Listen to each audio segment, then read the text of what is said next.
Hi, coaches. Welcome. It's Coach Eric and Coach Mark from Coach's Training Room here for another live Mondays with Coach Mark. We're excited to be here for you today. It's been a bit. Sorry I missed the last one. Yeah, Mark had a great session. I watched the replay, saw your questions coming in. Sounds like it went really, really well. Thanks for joining us here live. We're still in quarantine here in Michigan. They're loosening up some of the restrictions a little bit, so it's been nice. I was actually able to get out a little bit Saturday onto the field and do some trainings with distancing. So and that may be the case with some of you coaches, that you've been able to get out a little bit maybe over the weekend and kick the ball around, maybe even have a few of your players out doing some sessions with distance. So let us know in the comments below, who you are, where you're watching from. I know a lot of you are repeat viewers, so we really appreciate that, and we like your questions. And we're going to go through today some exciting stuff for club. We decided to focus on that. So getting to know your club and making a difference. And of course, we'll have the Q&A if we have some time at the end. So my name's Coach Eric, and I'm here in Michigan in the United States, and been partnered with Coach Mark and with Coach's Training Room. Been excited to be on this adventure with Coach Mark, creating done-for-you session plans for coaches to help them get to the next level. It's been so exciting to see so many coaches that have seen improvements with their team through our programs. Not only do we provide the session plan specifically, but we also provide all different formats, of course, ebooks, videos, downloadable session plans. So you can print them out, put them in your coaching binder. We have a couple printable official books on Amazon as well that can be ordered in. So we try to capitalize on all the different aspects of how you can learn as a coach. So we hope you've enjoyed it and have gone through some of those sessions. Of course, we have our free sessions as well on our website at coachestrainingroom.com. So I've been coaching for, almost like 15 years now, I believe. Training mostly, like small groups, individual, and doing some team trainings as well. So I got 9 million views on YouTube. I love YouTube. It's a big learning tool for kids, and I saw that a while back, and I started doing videos, and that's kind of how I grew my channel to that level. So I saw kids learning that way and just kept doing videos to help kids out learn their skills. And I am an accredited coach and excited to be here with all of you today. Mark is in England. How you doing over there, Mark? I'm doing pretty good, thank you. Yeah, just again, similar sort of situation to yourself, Eric. There's some restrictions have been lifted, which is great. It's exciting as long as we're all super sensible about it. But for myself, it's been a good opportunity to take some time to learn, read books. Again, that's the beauty of coaching, is that we're always learning and we can learn from each other. So I've had my head in a book for the last couple of weeks now. Books, just making sure I'm nice and current and adding anything to my skill set that I can to make sure that we're nice and relevant for the stuff that we're putting out there for our audience. So just to reintroduce myself for anybody who is joining us for the first time, perhaps, my name is Mark, and I live just south of Manchester, and I've been a coach now for about just over 10 years myself. And my coaching journey has been through the UK and also through the US.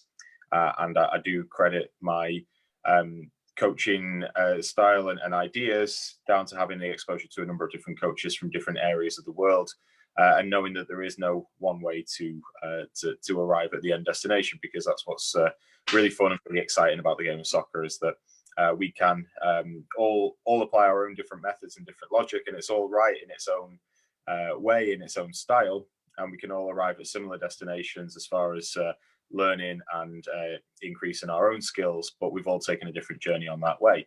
And myself, my sort of through coaches that I've met and also played for when I was a lot younger, you learn certain things, and even from your parents and other players' parents as well. You know, you get that little bit of encouragement somewhere that actually stays with you for a number of years. So Eric and I, we do share a quote. I mean, it's not a new quote that we've necessarily invented. You know, it's come from years ago, but it's important to know that you don't know necessarily where your influence as a coach is going to end. It could actually be, you know, during an important game on the field. It could be 5 years later in an exam. It could actually take a player right the way through to, you know, job interviews and things. And it's those life skills that we're picking up at a young age as a player that's imparted on us by coaches, by parents, by anybody else within the organization that really kind of influences us in life and gives us those life skills. So yeah, I mean, my coaching journey's taken me to the UK, across the States, and we're very, very we feel very fortunate to be able to put our ideas out there to you all, and know that obviously we're helping, but we're also encouraging people to help each other as well, because that's the beauty of coaching, is that we can impart ideas, we can take ideas from other people, and that's where we learn and grow. Awesome. We got Coach Nassos on in the comments. Thanks for saying hello. He's from Halargos, Athens. Welcome. We got Coach Narendra from India. Thanks so much for joining us. All around the world, we got coaches joining. So exciting to see you coaches popping in and saying hi. And again, just to go over the topic for today, if you missed it on the description, but it's getting to know your club and making a difference. So let's go ahead and dive right in, and I'll keep an eye on the comments, Mark, as we go through, and we'll rock and roll. Let's go for it. So yeah, really, it was just I think an idea to kind of refocus us, or maybe just draw our attention to some of the parts that we might not necessarily see. And I'm talking through a parent's eyes here as well. Brothers, sisters, anybody who is involved with taking their player to and from coaching sessions. It's important to know that obviously turning up to practice every week and for games is really just scratching the surface of any club or organization. Those minutes on the field, there is a lot that goes on behind the scenes to make sure that this works smoothly at any level. You know, there's a lot of volunteer help that goes into this kind of organizing of field space, scheduling of games, cross scheduling with other clubs to make sure everything happens. So really the practice, that 90-minute session that you've taken your player to, that your player's attending, is really just the kind of middle part of a longer scheduling logistical plan that goes into place behind the scenes. So it's really just to make again, there's a lot that goes on behind the scenes here, and this is just kind of the start of it. So a club is more than just obviously the coaches and the players. I have just listed a couple of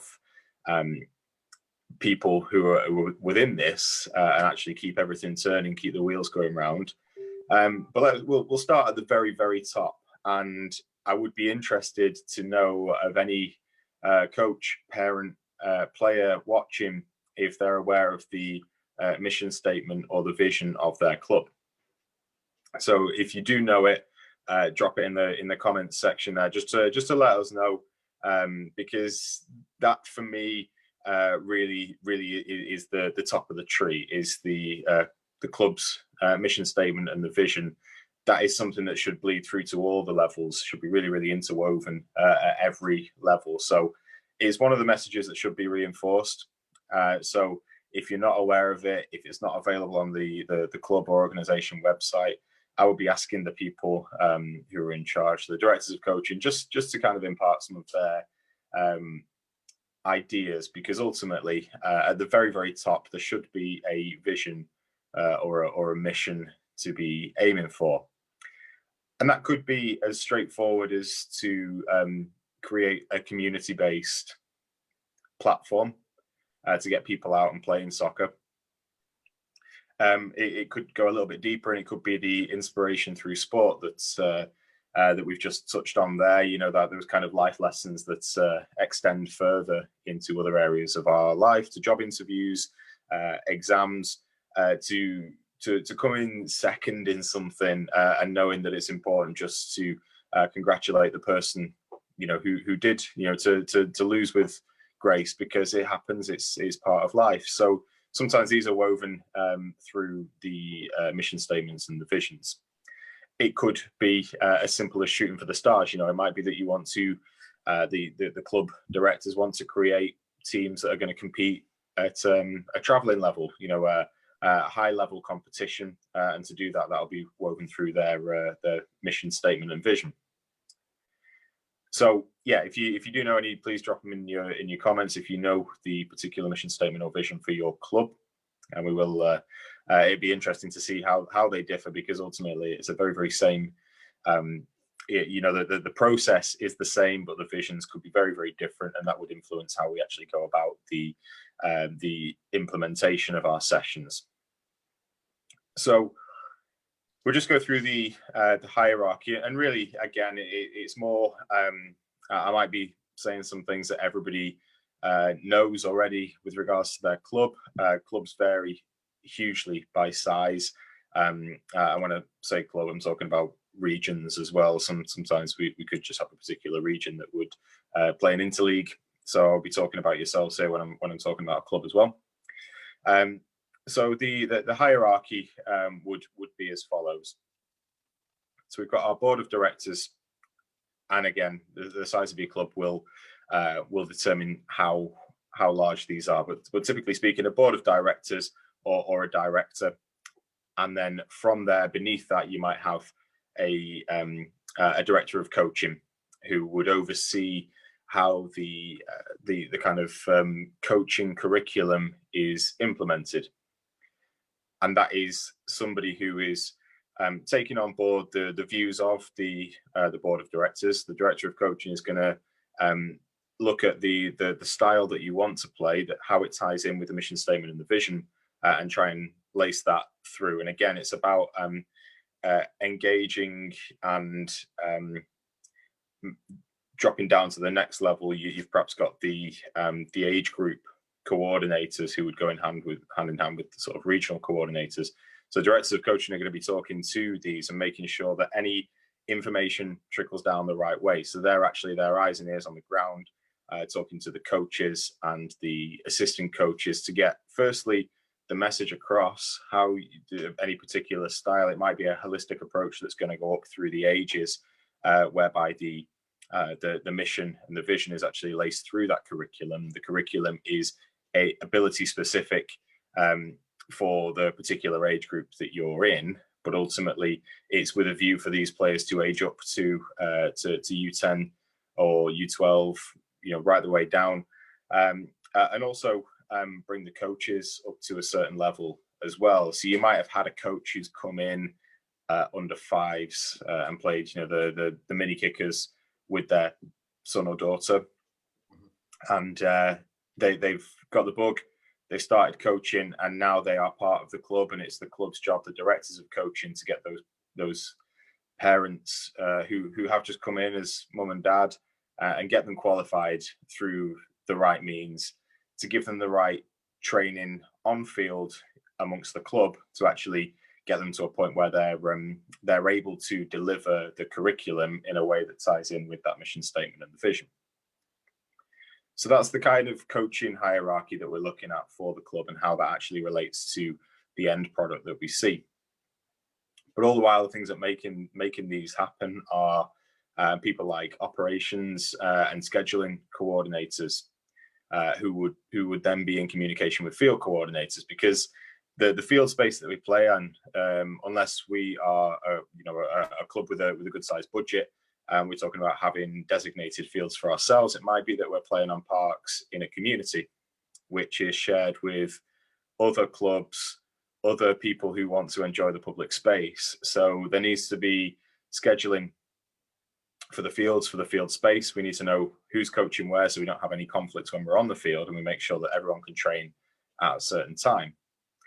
And that would then go through to game times scheduling.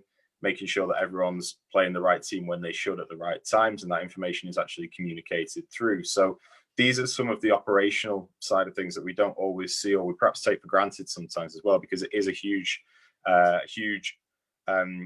unsung task that needs doing. Because ultimately, when we turn up with our soccer ball and our coach turns up with the equipment, we want to make sure that we're just able to get on, because it is, as we spoke about when we're talking about the coaching side of things, a very, very small window that we've got. Maybe one 90-minute session.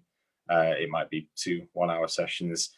Some teams are lucky to get a little bit more time, but we do have to share this time with other sports, as we've discussed. So the operations and field coordination, they are the unsung heroes sometimes of the organization, to make sure that everybody can train at the right time, make full use of that time that they've got and the equipment and the space available. Now, to go into every little avenue that comes with it as well, of course, we've got parent help when we're on the field. We might have a team mum or a team dad who's making sure that we're up to date. We know who's arriving for practice. We know if practice is changing, because these things happen. So it's important that we've got these people behind the scenes who are just relaying messages, so that everything is a well-oiled machine when it's all put together.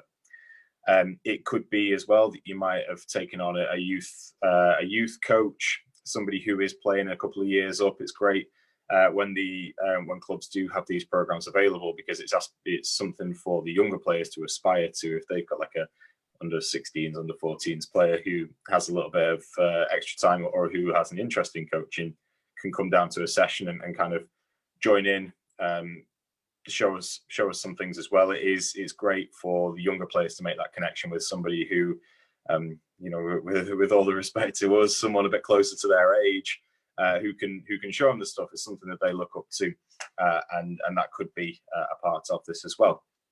And then, of course, we've got the players in there, the ones who are turning up every week, and they are the ones who we're doing all this for. It's whilst it's great for a community, and a really, really great club will give back to a community. It can give a community something to believe in, a program where it's actually raising the profile of the area, either through efforts that you're doing, ideas that you're putting in place, or successes on the field. If it's raising the profile of the community, it's giving people something to talk about, and it is, it's a feel-good factor. It's raising the profile of the area.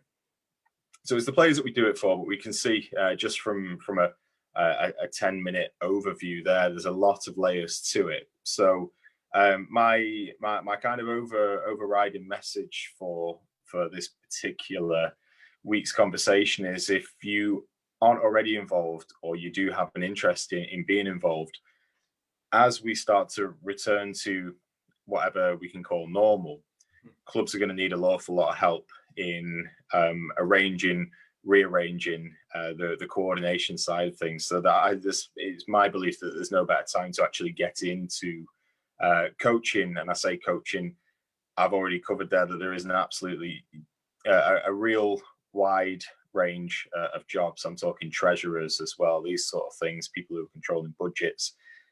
There is no better time to get involved, volunteer, support your local community club. And it could be that you can make a difference in getting involved, familiarizing themselves with what the statement or the mission means. How can you apply that to your particular role within that? It could be the most simple task ever, but it makes a difference. So they're the sort of things that, if I could encourage you to do, that, it will need to be all hands to the pump when we do get back to coaching. So that would be my message. Well, if you don't mind me piping in here for a Yeah, second.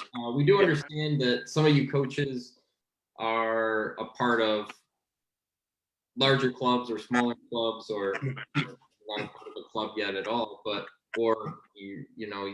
so we understand that, and we understand the bigger your club is, the more players you have, the more complicated it gets, right? There's more pieces to the puzzle. So we actually started crafting together, Coach Mark and myself, some templates that we're going to reveal later on, but we've been gaining interest in letting you know how to structure it, what's important key pieces of a club If you're just starting out, it's going to help you. If you already are in a club, it's going to help you make sure you're not missing any pieces. We're trying to make it as simple as possible, and making sure it's all the pieces all together. I know, Mark, we've been going back and forth on it, and you've been putting pieces together on it. So yeah, we're trying to cater that to all levels and numbers of clubs, right? Absolutely. Yeah. So yeah, because clubs, they do vary enormously by size. It could be a club with, one team, two teams. It still needs the same, the same nurturing, the same attention to detail than that a club with 2,000 players would have. And that is ultimately how you get to those levels, is by creating a culture, setting those sort of stepping stones in place, that real structure to the club, and then you kind of scale accordingly. But if you have a belief and you're able to put it into place, and lead from the front, then obviously these things, as we say, are absolutely scalable. It just depends on the player pools for the area that you're from to how big a club can grow. And ultimately, if you're doing the right things, then the success comes with that. And that is the success that, if you're talking about a league of 12 teams, there's only one team that can be the top of the team. So success can be measured in a number of different ways. It's not winning the championship every time. It could be competing at a certain standard. It could be whatever your mission statement is, or your vision, that is actually the goal to measure success by. So, I just want to reinforce that point. There's so many teams that play, and even you're talking top end of the leagues with seemingly infinite budgets. There is only still one team that can win that particular league. So success is measured in a number of ways, and it's just important to remember that as well, just to make sure that we're focusing on the player development side of things. Obviously, winning for some reason seems to be a little bit more fun than losing, but that there are different measures that we can scale success by. Right. Yeah. So keep a lookout for the templates, the coaches training room club templates. We're going to be announcing in the near future here, based on interest, and making sure you have all those pieces intact. Even if you're thinking about starting a club or getting into a club, you could pass it along. If you're just the parent of a player, it could be a resource that you pass along to them. Because I know we have a mix of coaches. We have some parents on here as well. So yeah, there's a lot of volunteer positions within a club too, obviously. And also just keep in mind too, some of these we're doing just video. We want a lot of interaction, Q&A, and then some of these we are going to be sharing in-game scenarios and asking for feedback that way, or your thoughts. So just keep in mind, we're kind of mixing it up a little bit each week, and to see what you guys like most. So next week we might tweak it, make it a little different from here. So go ahead, post your comments below, your specific club, specific question, if you have any. And we appreciate you joining us. So Mark, do you want to open it up to questions, or? Yeah, for sure. If we've got any questions, absolutely. And it doesn't necessarily have to be related to the topic we're talking about. It's kind of open season. So yeah, we can take a few if there are any.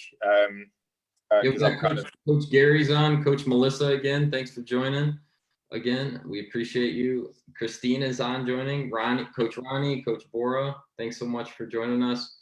A lot of you are listening in, and just soaking it in, which is great. We appreciate you. If you want to participate, put in some questions in the comments, or just let us know what you've liked most out of the videos, and we'll look towards doing those more in the future. It looks like Narendra likes the video, and maybe some of the screen slide shares as well. So we'll keep that in mind definitely for next time. Some visuals that we can add. So we're trying to get a mix of different things going on here. So let us know any questions that you have. I know it's crazy times right now. They're just kind of letting things up a little bit here and there. When I went out to train some of my players the other day, this past weekend, there were quite a few fields filled up, keeping their distance and space. There was like a goalkeeper session going on with about 20 goalkeepers, but they're keeping their space and everything. So it was good to see some players out, some coaches, but still being safe. Obviously, there's still a lot of issues with this COVID going around. So I'm not saying that we shouldn't be smart about it, but it's good to see people out and getting their soccer skills fine-tuned, and some coaches out as well, getting interaction in person with the players, but being smart about it as well. So but yeah, I don't see a whole lot of just people joining and saying hi. Not too many questions coming in right now, Coach Mark, but I can see Narenda's posted how to plan the syllabus for sessions for a year. So that would the first thing that I would say really is to I would class the so we've got the immediate, so what happened in the last game, and or what should we plan for the next week. They're kind of immediate plans. We'll park those. What I would say is you've got two things. We've got a long-term development plan and a short-term development plan, and I would put one season into the short-term development plan. So you've got your 3-year, 5-year plan for the players, where you want to take them. If you do have that sort of length of time as a coach, then everything should tie into that longer term plan. But some of us aren't always that fortunate to have a group of players for any particular length of time. It could be a 3-month season, and then everyone gets mixed back up again, and we get given a different team in a different age group, for example. So really for one season, you've got to think about an honest reflection of where the players are at currently. So you need to get them out, see where they're up to. If you're fortunate enough to know the players already, you know the kind of median skill level. At that point, you can say, right, well, I like my teams to play a particular style, so I'm going to implement from there. And again, you're just kind of building it ground up. So I would prioritize technical fine tuning as my kind of base level, and then start to encourage, obviously, passing, control, and movement, and of course the defensive side, the things to do without a ball. So really the syllabus would depend on how long you've known the players, what your particular style of play is, and what you want to, and what sort of knowledge you want to impart on those players. That would be the way I would go with that. If you want me to open out that, obviously I mostly have players for 1 or 2 years. Okay, so in which case, if you've got you want to be focusing on where they're at, so you can make a quick assessment of where they're up to in a couple of sessions, and you can start to build it for there. So generally speaking, for the youth players, it's technical cleansing, fine tuning of the technical parts, and then dependent on the age they're at, Narendra, I could give you a more accurate answer, but it would be ball skill, and then the basics of passing, understanding field awareness, etc., and build it up from there. So I can perhaps give you a deeper answer with a bit more information, perhaps in the comments afterwards. So if you tell me the age of the players that you're typically working with and the sort of skill levels, I can give you a bit more of a catered, tailored answer to that one, Narendra. Okay. Great. And I can just see a question here from Lee. Should a club focus on pushing success of only one team, or manage the success of two very competitive teams at the same age? That's an interesting one, Lee. So that depends on what the goal of the club is. Typically speaking, what I've seen is clubs will try and get a pool of players. So let's say we can get, let's say we've got 100 players who are playing.